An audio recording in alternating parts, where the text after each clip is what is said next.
안녕하세요. 글로벌 모터즈 육동윤입니다. 자동차 인상을 결정짓는 가장 중요한 디자인 요소가 어떤 게 있을까요? 바로 그릴과 헤드램프입니다.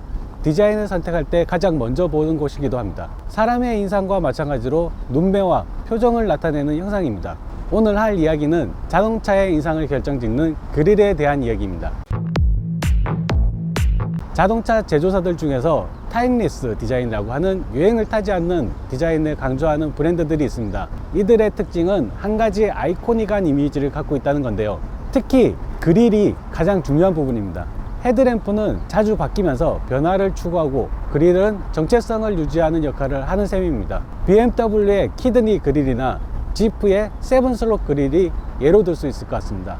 BMW의 키드니 그릴은 1933년 BMW 303 모델에서 처음 사용됐다고 합니다. 세로로 길쭉한 돼지코 모양인데요. 당시에는 대부분 자동차 앞바퀴 휀더가 바디와는 별개로 밖에 나와 있는 모습이었기 때문에 세로로 크게 만들 수밖에 없었습니다.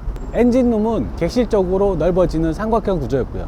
유럽의 여러 자동차 브랜드들은 대부분 싱글 프레임 그릴을 사용했습니다. 모양은 조금씩 달랐지만요. 이때 사용됐던 그릴 모양을 지금까지 유지하고 있는 가장 대표적 브랜드가 롤스로이스입니다.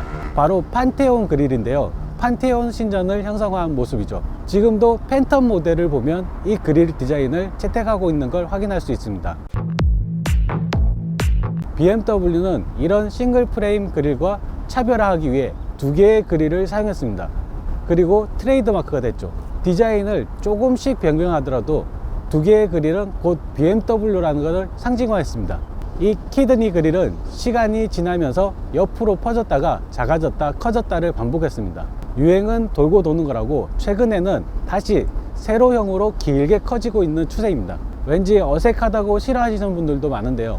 지그시 쳐다보고 있으면 뭐 크게 나쁘지는 않습니다. 물론 이런 두 개의 그릴 디자인을 가져다 쓰는 곳도 있습니다. 피스커라는 브랜드인데요. 지금은 완전히 달라졌지만 초기에는 피스커 카르마라는 모델에서 키드니 그릴을 사용했었습니다. 어느 정도 이해가 되는 것이 피스커의 오너였던 핸드릭 피스커가 BMW 디자이너를 지낸 적이 있습니다.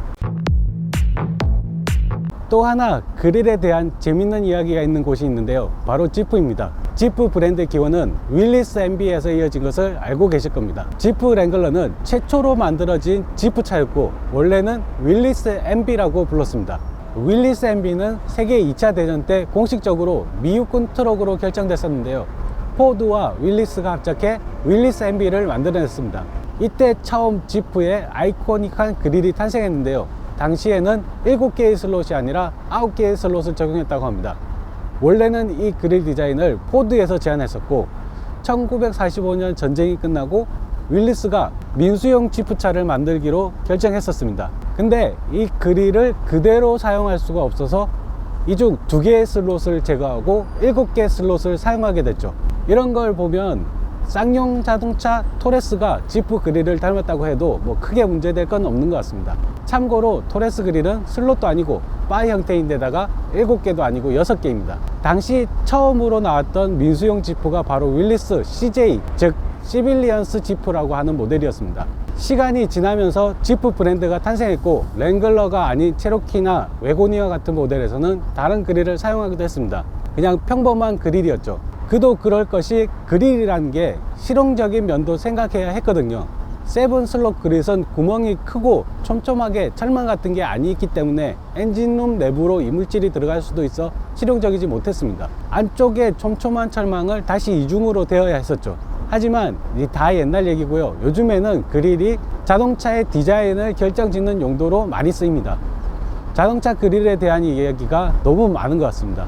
그릴이 없는 것처럼 보이지만 스포츠카부터 시작해 전기차는 왜 그릴이 없는 것일까 등등. 어쨌든 짧은 시간에 이런 이야기들을 다 담을 수 없으니 다음에 또 기회를 마련해서 소개해보는 자리를 갖겠습니다.